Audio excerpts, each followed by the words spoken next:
আমাদের আজকের সকালটা একটু অন্যরকম। আজ যাচ্ছি আমরা আসাম, তাই সকাল সকাল শ্রীহুকে একটু আলু সেদ্ধ ভাত খাইয়ে দিলাম।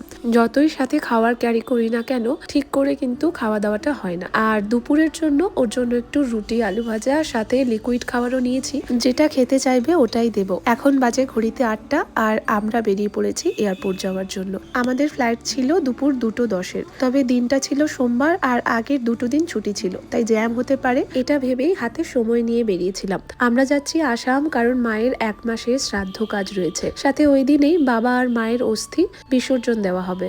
দেখতে দেখতে 1টা মাস কি করে যেন পেরিয়ে গেল। শ্রীহু গাড়িতে উঠেই ঘুমিয়ে পড়েছিল, তবে কলকাতা পাওয়ার আগে আগে আবার উঠে পড়েছে। ওর জন্য এই কাপকেক গুলো সাথেই রাখি। ও খুব একটা পছন্দ না করলেও যখন খিদে পায় তখন কিন্তু খায়।